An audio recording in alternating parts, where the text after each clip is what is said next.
Hi, welcome back. You're watching Trading Hour. Let's shift our focus now to the new kid on the block. It was a strong debut for DreamFolks Services. The company is India's largest airport service aggregator platform, and their shares have listed at 508 rupees a share versus an issue price of 326. My colleague Wahishta joins in to bring us up to speed on all that's happened. Wahishta, morning. Good morning. Well, DreamFolks Services has made a blockbuster market debut today. It lists at approximately 62% premium. It is India's largest airport service aggregator platform, like you mentioned, with an expected industry growth rate of approximately 40%. Now, the company provides services to all card networks which are operating in India. There's an estimated market share of the company of approximately 95% in FY22, so has a dominant position in the market. The IPO size was 562 crores and the offer for sale with 33% dilution. Now, the capital that is going to be raised from the IPO is expected to be used for expanding their services globally and for expanding their employee base and rewarding the employees in the form of ESOPs. There were also some robust Q1FY23 numbers which you recently reported. The revenues have jumped 6 times to 160 crores, while the EBITDA margins have come in at 12% and the PAT is at 13 crores versus a loss of 1 crore in the same quarter of last year. All right, Vahishta, thanks a lot for taking us through all of the details on this new company. We are also joined by the management now. Liberatha Kallat, Chairperson and Managing Director of the company, joins us now. Liberatha, good morning and thank you very much for joining us. This is Pavitra. And first off, big congratulations on what has been a solid listing for the company, near 60% premium to the issue price. Now, if I can just start by asking you, since this is a new company, take us a little bit through the business model and what do you see as the key entry barrier? Because right now, a big chunk of the market, 95%, is controlled by you. Thank you, Pavitra. Thank you for your wishes. So just to take you brief about what our business model is. So I'm sure even you would have used our services, Pavitra, whenever you have traveled. So anyone who is traveling from the airport and using their credit and debit card at the lounges. So this program is incubated by DreamFolks. So we are the one who actually started. So when we started this business, it's not that there were no players. So there were global players already existing in the market. But I think we actually created a differentiator, and the differentiator was the solution. The differentiator was giving a benefit on the same credit and debit card issued by the banks or the card network. So this was one of the biggest differentiator how we created in the market. And I think that is how, today, started in 2013. Today, in 9 years' time, because of the differentiator at 9 years back, and every year and regularly, what we have been doing is upgrading the solution and creating a difference in in providing the benefit as well. I would say that we started in terms of our solution. It's a hybrid solution. So we started with the credit and debit card. Today we have our own app as well, which has been integrated with the bank app. We also have our own plastic, which is also issued by the non-banking clients as well.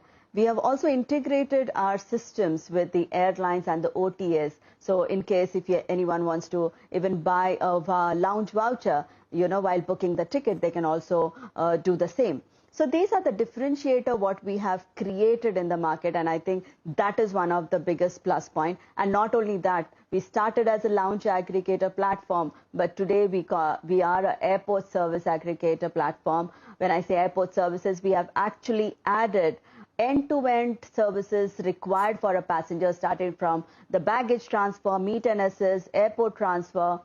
We have even spas at the airport, the F&B, the transit hotel. So everything what a traveler requires, we have actually built into our portfolio. And I think that is what we have been doing, that, ensuring that we upgrade our solution, add more and more services and benefits into the program, which will actually add value both to the clients and to the end users as well.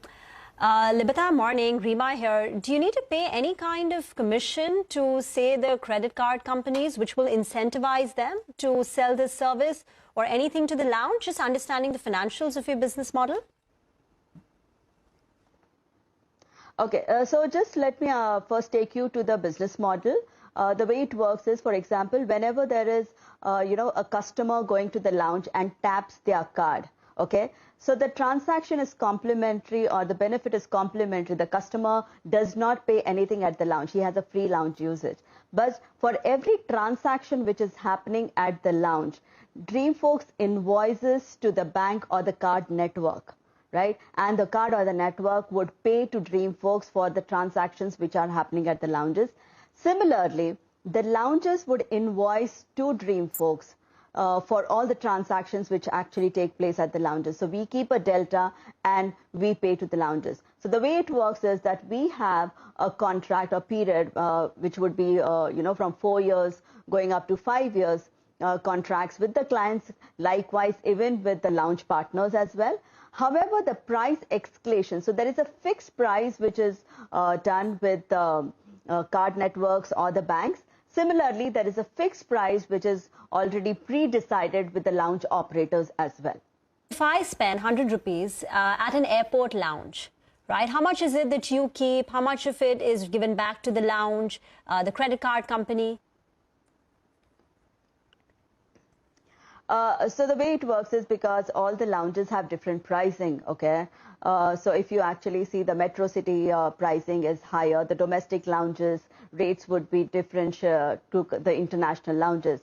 So on average, if I would say that if the pricing is around 100 rupees, what the banks or the card network would pay, we would keep around 15% and the rest we pay to the lounges. So this is how the markup is. So we ensure that we have the margin of 15%. Anything for the credit card company? Because they have to incentivize users to buy the card, so that's which is... Yeah. Go ahead. Not to the credit card company, because this is a customer acquisition cost for the bank or the card networks. So this comes under the customer acquisition cost for them. Okay, got that. I'm going to jump a little bit into the financials now, since we are a little tight on time. Your, the money per customer, the revenue per customer is at around 880 rupees. It has seen a significant rise from around 750 rupees, which was in FY20. Can you tell us where this is trending? And also, while this is moving up, your margins per customer are actually coming down. So that has come down from around 138 to it's currently at around 128. So can you tell us what is happening on that front as well?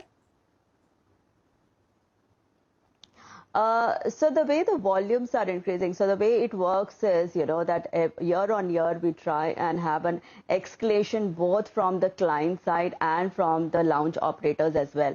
And we have maintained an escalation of 5 to 7% from both the sides, which is for the client or the lounge operators as well. In terms of the margin, I would say that because of the volumes, the way it's increasing, that's how you would see the difference. But we have always maintained that, and we would continue to have the 15% margin for us. Your current margins are about 12%, right? EBITDA? So you're saying it will go up to 15%? No, the EBITDA would remain at 12%. I'm talking about the gross margin, which is there. Okay. So that is at 15%. Yes. But as travel picks up more and more, is there not scope for operating leverage to kick in, which can expand your gross and EBITDA margins? See, we work as a partners to both the clients and the lounge operators. So obviously, we would ensure that, we would not try and add more cost to them, and we will try to maintain this. So this is how we would, continue doing it. Okay, Liberatha, I request you to please stay on. We have to take a mandatory quick break, but we're going to come back and we have lots more questions lined up for you. So get into a short break and we'll continue this conversation in just a bit.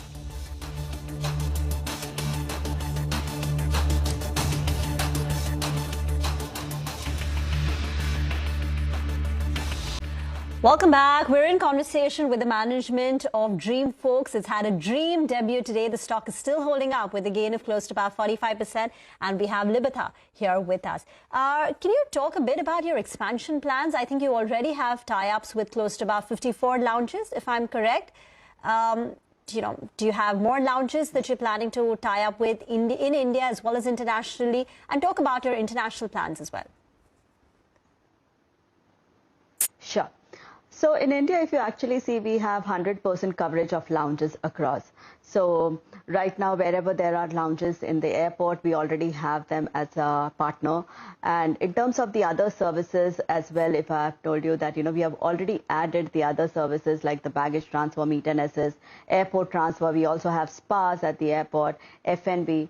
We also have transit hotels. So these are the additional services what we have added.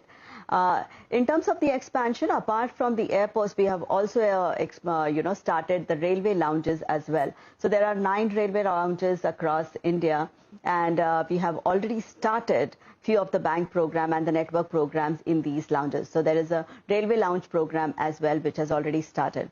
In terms of the expansion, yes, railways would also be one of the focus for us now, because there are more and more lounges coming up in Indian Railways. And not only that, there are airports which are getting privatized. So obviously, there are a lot of expansion plans for the airport lounges as well. So this is for the existing India market, what I'm talking about. In terms of a global, we are already present in 120 plus countries with 1250 plus touch points. When I say 1250 plus touch points, it includes the lounges, it includes the meet and assist and airport transfers, the other services what we are talking about. So the expansion plan is that now we'll, and all these touch points are right now used by the Indian travelers. Right. So now the expansion plan would also be to acquire the other customers, and the way we are planning to do it's going to be in the phase manners. So Southeast Asia and Middle East is the focus market for us in coming years. And yes, now we would be focusing on banks and network and other clients in these regions who would be using services across the globe. Liberatha, how much does this make up of the total business, the international part? So right now, if you actually see, because we actually had our global direct contracts during the COVID time. So that's how we utilized the COVID period. So, and if you actually see, the travel has just started. It's just begun end of April. So the transactions are not much. So I would say it's very marginal right now in terms of the global figures. I mean, in terms of the global contribution for the numbers. However, in coming years, we would see that it would actually give a good share of business in the complete portfolio. Liberatha, you give us a ballpark number. 15% is the kind of commission that you enjoy. If I spend 100 rupees right now at the lounge, 85 rupees is given to the lounge and you pocket about 15 rupees. What will the margins be or the commissions be for the railway business, considering the average spend on railways is a lot lower than an airline travel? And secondly, for the international business as you expand, because as you pointed out in the first answer, that there is a lot of competition internationally and there are other players who are doing this. So can you tell us the kind of margins you will enjoy in railways as you expand and overseas? Sure. So yes, you're right that, the rates or the pricing at the railways are much lower than compared to what the, airports are. But yes, we will ensure that, we will continue to maintain the similar margins, not only for the railways, but even for the other services as well. Now, coming to the international market, right, as I told you that when we started the business in India as well, we already had a global player existing in India, but it was a differentiator what we created. So it's very important. It's not just about, aggregating the lounges and providing it to the client, but it's also about the solution. So I think the solution what we have today, the hybrid solution what we have created, I think that is something where the clients are also looking that, we get this into the international market, into the global market as well.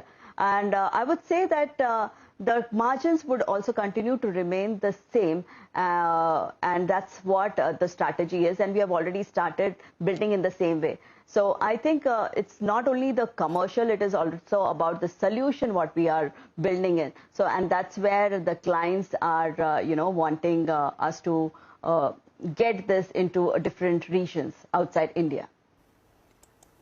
Okay, just one final question from my end. I was looking at some of the payables which look a little bit high. You do have an outstanding amount of over 40 crores to MSMEs. Could you tell us about that and what is the plan on that front? So yes, this was because of the COVID period.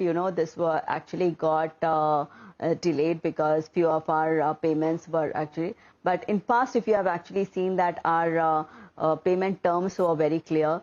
But yes, as I told you that, the way we work both with our clients and with our lounge operators is more like a partner, and we actually gave some benefit and we extended the payment terms for the client, and that's the reason, you actually see that in our payments right now. But yes, we have already started doing the changes, and the payment terms would be as per the contracted terms, both at the client and the lounge operator side. It was a pleasure speaking with you, Liberatha. Thank you very much for giving us your time this morning to CNBC TV18. Wish you all the very best and look forward to chatting more with you. Well, with that, it's curtains down and trading out from the entire team. Thank you for watching. Stay tuned. Halftime Report is up next.